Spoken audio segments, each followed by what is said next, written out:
Dominik comes out.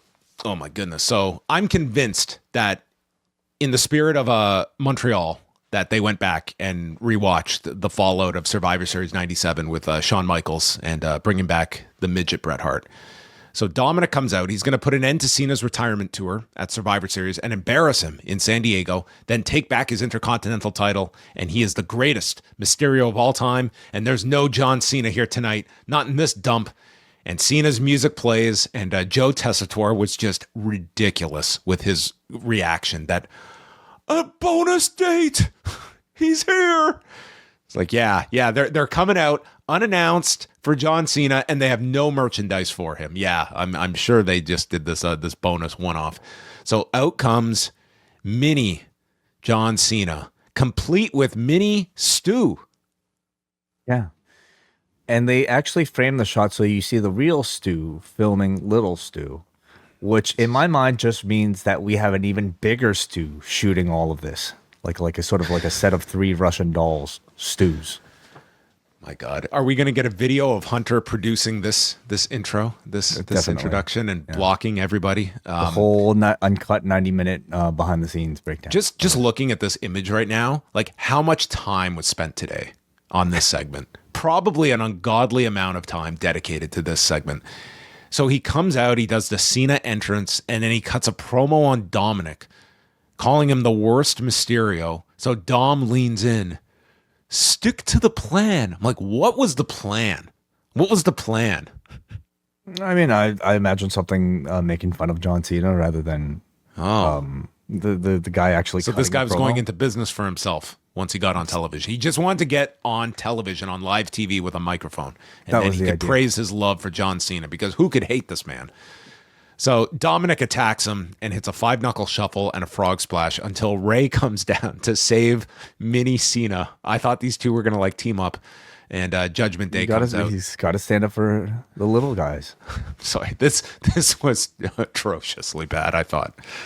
Oh, I thought it was perfectly within like the wheelhouse of professional wrestling. Now, I mean, it's been a while since we've got like the midget imposter of the star. Little person, John. Like before, sorry, are we not allowed to say midget?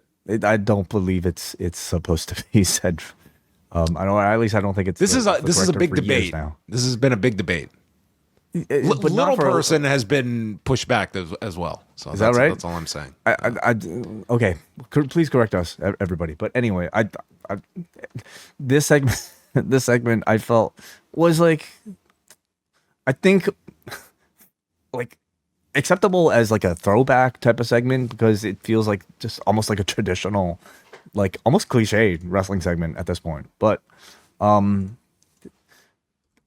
did some find it offensive? Like I guess I have a much higher tolerance. Oh, I wasn't offended. I just thought this segment sucked. That's all. I just did not. I thought it was just like an interesting sight gag, you know, even fun, I would say. But yes, I could see it being a turn off for a lot of people as well. What are you finding in your research? Well, is it an offensive term or not? It looks like it. So. For decades, the Little People of America has continuously championed the removal of the slur midget from everyday language, advocating for a shift in how we discuss and represent individuals with dwarfism. The slur is not merely outdated, but discriminatory and abusive. Now, there's also a link here to... This coming from the guy who was about to tell me the name of what the arm-wringing thing. All right? Do you know...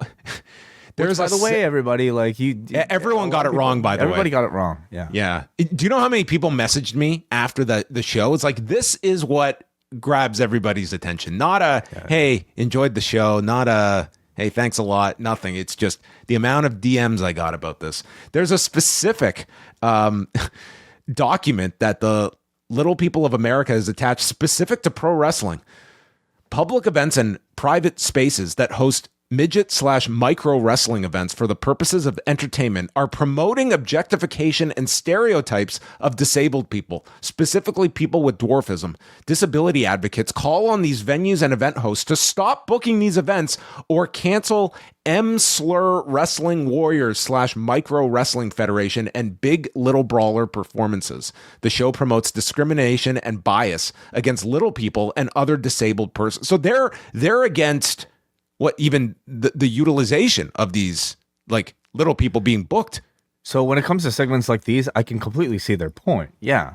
Obviously, when you're talking about like minis, where like for the most part, you know, like where wrestlers like Masquerita Dorada get to actually perform and be celebrated, I feel like they might change their mind. But the majority of instances where you would see a little person in professional wrestling in America would be segments like this, where they're just really the butt of jokes. And this would not be your best B-roll to have out there, but I would say just the actual utilization of micro wrestlers. I don't think that in and of itself is an objectification. Of course not. But well, that's what they're saying here. But percentage-wise, John, if you were to see a little person on American professional wrestling, are they presented in a very positive light? The answer is probably not. The answer is more likely instances like this: Dominik Mysterio stomping it.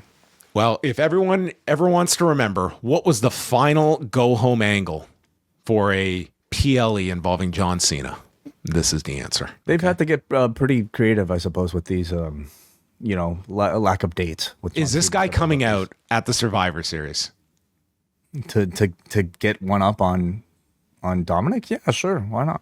He's going to get his moment with John Cena in the ring at the Survivor Series. Mm-hmm. Maybe that's where this is all going.